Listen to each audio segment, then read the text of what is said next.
Cilj je povezati poslodavce s obrazovnim institucijama radi njihove bolje saradnje, ali i unapređenja nastavnih planova i programa prema potrebama poslodavaca. Poslodavci u većini slučajeva traže potencijalne uposlenike sa kvalitetnim teoretskim i praktičnim znanjem ili radnim iskustvom. Danas je to veliki problem. Naime, studenti koji završavaju visoko obrazovanje imaju veoma malo ili nikakvo usvojeno praktično znanje.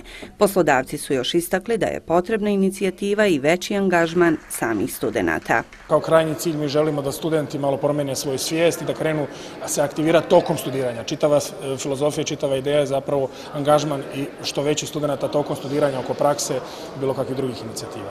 Naša iskustva, kad je u pitanju naš fakultet, govore da sugestije iz Njemačke, iz Austrije, ono što sam ranije govorio, da nam skreću na pažnju više tog praktičnog dijela i promjena zakonske legislative u tom dijelu, znači da bi studenti mogli odmah kad završe taj dio uklopiti se u procese, tehnološke procese, tako da nam omogućava da čujemo i kako privreda razmišlja, kako promišlja. Predstavnici rudnika Kreka, rudnika Soli Tuzla te Elektroprivrede Bosne i Hercegovine u svom obraćanju istakli su da bez mladih i obrazovnih ljudi ove kompanije ne mogu napredovati. Obrazovni sistem i privreda moraju biti u stalnoj vezi i da potrebe privrede moraju biti praćene onim što radi obrazovanje, da obrazovanje mora slušati potrebe privrede i upisivati i obrazovati one kadrove koji su privredi potrebni, da to mora biti jedna stalna veza i samo na taj način će i oni koji završi studij imati šta raditi, a i privreda kojoj trebaju mladi kadrovi će imati onaj profil obrazovanja koji joj je potreban.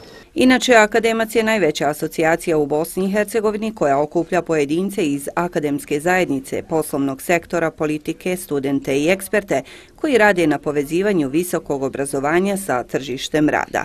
Projekt provodi Omladinski komunikativni centar Banja Luka uz podršku USAID-a kroz program održivosti civilnog sektora u Bosni i Hercegovini.